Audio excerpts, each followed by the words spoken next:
Merci Seigneur pour ce moment que tu permets. Béni sois-tu pour ce nouveau mois. Honneur et gloire te reviennent pour ce mois de juin que tu nous permets de voir et de vivre. Éternel mon Dieu, tu as été ici jusque-là avec nous et tu nous as manifesté ta fidélité. Tu nous as manifesté ta grâce. Tu nous as témoigné ta faveur. Lorsque nous étions confrontés au danger, tu nous as épargnés, Seigneur des armées. Lorsque nous étions confrontés au manque, tu t'es révélé comme le pourvoyeur. Et toutefois que notre santé a été mise à rude preuve, tu as su, Seigneur des armées, envoyer ta parole qui guérit afin que nous puissions retrouver la guérison. Seigneur, je prie que ce mois de juin soit soumis à ton autorité. Toi qui nous connais mieux que personne, toi qui sais les attentes et les aspirations avouées et inavouées de ton peuple.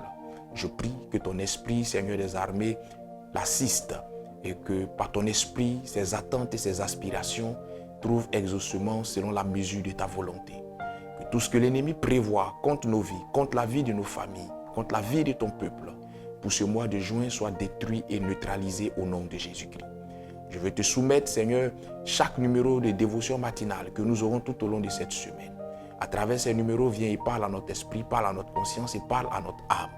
Je prie également que tu étendes ta main et qu'en cette semaine de Pentecôte, tu nous aides à approfondir notre relation avec toi, notre communion avec toi, et que l'expérience avec ton esprit soit quotidienne et permanente dans nos différentes vies.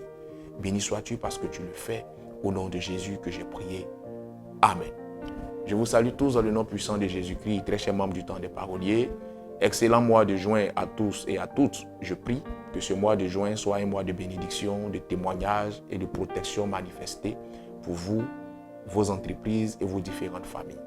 Bienvenue à notre dévotion matinale qui aura pour thème « Savoir recevoir le sacré ». Marc le chapitre 6, versets 11 à 12 dit en substance que lorsque vous entrerez dans une maison, si l'on vous reçoit avec paix, que votre Père demeure dans cette maison, et si l'on ne vous reçoit pas avec paix, secouez la poussière de vos pieds et quittez cette maison. Vous savez, dans votre vie, il y a des personnes et il y a des choses qui porteront l'étiquette sacrée. Vos parents sont sacrés. Vos frères et sœurs sont sacrés. Vos enfants sont sacrés. Certaines personnes qui ont été des aides de destinée ou des portes subtiles par lesquelles le Seigneur est passé pour vous faire du bien à un moment donné de votre vie sont des personnes sacrées. Et certains inconnus ou certaines inconnues sont aussi des personnes sacrées. Savoir recevoir le sacré prend en compte trois choses. Cela prend en compte l'accueil de cette personne, le séjour de cette personne quand elle est là pour un court, moyen ou long terme chez vous et le départ de cette personne. Si vous n'êtes pas en mesure de recevoir une personne sacrée, votre père, votre pasteur, votre frère ou une aide de destinée ou un inconnu, si vous n'êtes pas en mesure de recevoir ces personnes comme il se doit, ne les recevez pas. Mais ne faites pas semblant d'être disposé à recevoir une personne sacrée. Et tout au long, d'abord dans sa manière même d'arriver, vous la recevez mal. Tout au long de son séjour, vous ne faites que grogner parce que sa présence vous importune. Et à son départ, ça dit qu'à son départ, il y a une dispute qui éclate. Parce que vous avez mis de la mauvaise volonté et de la mauvaise foi parce que vous n'étiez pas d'accord avec son arrivée. Cela peut vous attirer une malédiction. Quelle que soit la qualité de vos relations avec un parent, quelle que soit la qualité de vos rapports avec un proche, dès l'instant où cette personne porte l'étiquette de personne sacrée à vos yeux, aux yeux de Dieu, veillez à la recevoir à la dimension du sacré qu'elle incarne. Cela va vous attirer une bénédiction et cela vous évitera une malédiction qui n'en vaut pas la peine. De l'autre côté, il y a des inconnus qui portent l'étiquette de personnes sacrées. La Bible déclare que, sans le savoir, vous avez recueilli des anges chez vous. En vérité, il y a des anges qui viendront chez vous sous forme humaine, mais qui sont des personnes inconnues. À partir de ce moment, il serait important de faire preuve de discernement. Seul le discernement vous permettra de savoir quelle est la personne qui est en face de moi et comment je dois me comporter vis-à-vis d'elle ou comment je dois la traiter.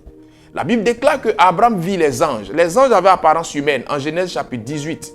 Et Abraham insista pour les recevoir chez lui.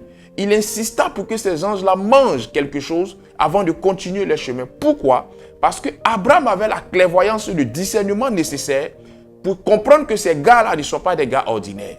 Si vous n'avez pas la sensibilité d'esprit nécessaire, des anges passeront chez vous et vous allez traiter ces anges-là de la mauvaise des manières et cela va vous attirer des problèmes. Mais si vous avez un esprit sensible, un esprit hyper connecté au Saint-Esprit, vous saurez qui est une personne sacrée et vous saurez comment traiter cette personne-là. Au-delà des personnes ou individus, il y a le sacré qui peut venir à vous en termes d'événements. Ça peut être un mariage, ça peut être un baptême, ça peut être même une situation de deuil. Si vous êtes censé abriter cet événement chez vous, ne l'abritez pas en y mettant de la mauvaise volonté. Vous savez, parfois vous priez pour des choses que Dieu vous envoie en termes d'opportunité. Vous priez pour un mariage et c'est vous qui devez abriter le mariage d'une personne. La manière dont vous allez abriter le mariage, la manière dont vous allez vous impliquer dans l'organisation des choses va déterminer une ouverture des portes dans le mariage dans votre vie ou une fermeture de portes de mariage dans votre vie. Donc quand vous recevez un événement ou une personne sacrée, veillez à la traiter à la dimension de l'étiquette qu'elle porte. Cela vous sera favorable et cela vous attirera la bénédiction du Seigneur. Je prie que le Seigneur vous donne la bonne compréhension des choses et que sa grâce soit sur vous. Dieu est bon en tout temps. Shalom chez vous.